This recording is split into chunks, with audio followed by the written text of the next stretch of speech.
With the warmer days and later sunsets, we want to prioritize time outside, so that means fast but still flavor-filled dinners. And cooking with big flavors is what my next guest is all about. Samantha Ferrero of Little Ferrero Kitchen is back with what she calls a flavor bomb. Totally. What? I love cooking with spices and big flavors in like everyday cooking. And I'm really excited because it's almost summer and that's my favorite season to cook. So I love all the salads and like the fresh vegetables and everything. Mediterranean flavors too are definitely top of my list. I agree. What are we making today? Because this almost looks like a smash burger You know of what? sorts. I like that. I'm going to steal that from you. Yeah, Mediterranean smash burger. I don't know.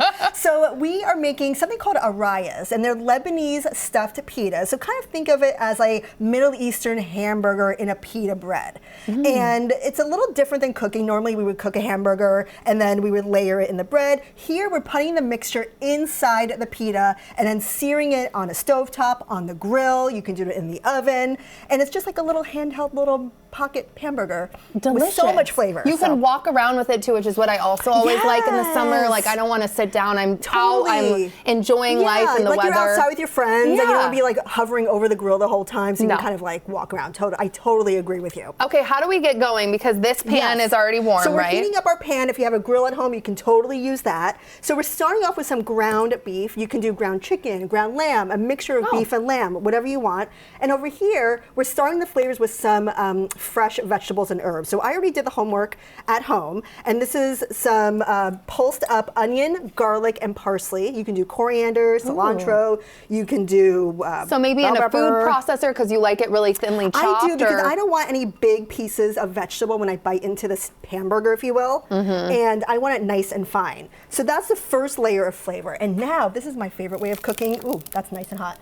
Is lots of spices. So there are so many spices on there. I know, we have lots of Mediterranean spices, and I use these all the time. So we have paprika, sumac, coriander, cumin, Aleppo pepper, and a little cinnamon just for a little warmth. And all of these spices just work so well with the beef and the herbs and the onion and the garlic. So I'm gonna put everything in. And you use a lot of these in a lot of the dishes that you cook Mediterranean So I have style. a Mediterranean cookbook, which you guys have graciously promoted over the years. Absolutely, the Weeknight Mediterranean Kitchen. And I actually talk about, in the beginning, about kind of stocking up your Mediterranean pantry. And all those spices are talked about. What do they taste like? What recipes can you use them in? What are some substitutes that you can do? But if you had, if you came to my house, like you would notice that I would cook with these spices first. You would smell like that cinnamon and the paprika and the cumin and the coriander. You would smell all of that. Okay, so we're just mixing this. So we're just mixing it. Can you over mix this or overwork the meat? I don't like to over mix it too much because beef can get a little tough. Yeah. So just until everything's mixed nice and combined. Oh, gosh, so now, all the flavors and like smells, the spices that you just put in there. Wow. It smells fresh and Mediterranean, doesn't it? It does. Okay, so that is done. You can make this ahead of time. We have some pita bread here, and I just cut it in half. And pita bread has a natural pocket. Yes, it And that's does. what I love about pita bread. It's super fun. So you open up that pocket, and sometimes if it's a little hard to open, you can pop it in the microwave or in the oven just to kind of soften it. Right. And that'll help it open. So then I take 2 kind of heaping tablespoons of this beautiful meat mixture. And you don't want to do it too thick because pita bread's a little delicate. Oh. So you want it nice and thin. Yeah. So it kind of gets crispy. Again, and a more little like juicy. that smash burger. Exactly. Yes. So I just do like 2 heaping-ish tablespoons.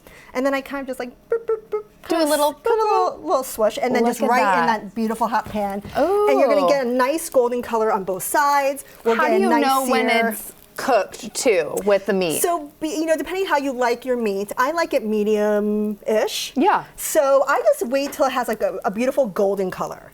And then that's fine for me because I know that the heat is going to cook through the meat. It's not too thick. Actually, let me turn it around so the camera can see. There you go. Okay, so a couple minutes on each side. Yep. And while we're doing that, you have a bunch over here and some finished product, and then I'm going to dress it, right? So explain what you have here. So I love adding really fun toppings to things. So if you go to my website, you'll see this recipe, and I have all these toppings. And we have the QR code too up right now, which is so amazing for everyone at home. So thank you. So lots of of fun things. So my favorite summer spring salad is a chopped salad. It just works so well with this kind of like charred meat and the warm spices. What's all in here? It's cucumber, onion. It's cucumber, onion, tomato, some lemon juice, and olive oil, and fresh mint and parsley. Just so fresh. I would eat this every single day. Maybe add a protein too if you wanted chicken I do it all or the time. anything. I do salmon, chicken. I do it all the time. Oh, yeah. Okay. And then this is tahini sauce. So you can make tahini sauce by buying tahini, which is usually in like the peanut butter aisle of most grocery stores. And I like to add a little water, lemon juice, some garlic, maybe a little cumin, a little paprika, and give it a good whisk. And it becomes this beautiful pourable sauce. Definitely. And that with the meat and the pita bread is just so delicious. Okay, and then you have some onions here. What do you have seasoned on this? So this is kind of like a pickled sumac onion. So there's a spice called sumac, which is really tangy and punchy. And I thinly sliced some red onions, a little parsley or mint, some lemon juice. So you see kind of like a trend with like lemon juice and olive oil. Everything and is zesty and fresh and bright. And again, like it's pickly, so with like kind of like the warmer, richer meat and that pita bread, it just works so well. It just cuts through that richness. And then what do you have here? What could you can add? So obviously some virgin olive oil, or what else? So just some olive oil that I didn't need to use at this moment. Okay. But if we want to, well, hey, I always dabble more olive oil on everything. But what's this? So this is pomegranate molasses. It's called pomegranate syrup, but pomegranate molasses is a reduced pomegranate juice, and it's tangy and it's a little sweet. It's one of my favorite ingredients in Mediterranean cooking. Gosh, I've never tried this. I don't think that with tahini is like it's like creamy and tangy, and it's just so lovely. And it also works really well with meat as well because meat is really rich and fatty, and then you have this like tangy sweet that cuts through it. It's just so lovely. This really is a flavor bomb. You're speaking to me. I'm gonna try this. And while I'm doing that, and that is looking good, you brought other sides too and ideas. I'm in spring summer mode. You are. Explain, what is over there? So over here, and I was thinking, ooh, you can dip the Arias in this as well. But here, I just have a whipped feta. So it's Greek yogurt, and I like to use like a plain Greek yogurt. And feta cheese, a little lemon juice, a little honey, just to cut through some of that saltiness from the feta. And then I love a sweet and salty combination, so I top it with some olives and olive oil and herbs as well. And then I just serve with some veggies and pita bread. And it's just such a fun addition with the salad and the Arias, and I can eat this. I do eat this every day. I would eat this every single day. And actually following you along here, this didn't look extremely difficult. Like I actually feel like I could do this and make this. The flavors in here, I'm at a restaurant. I really feel like I just went in and paid a ton of money for the most amazing Mediterranean meal. Thank you. So good. What can I make ahead of time too? Because I know during the week it can be really busy for people.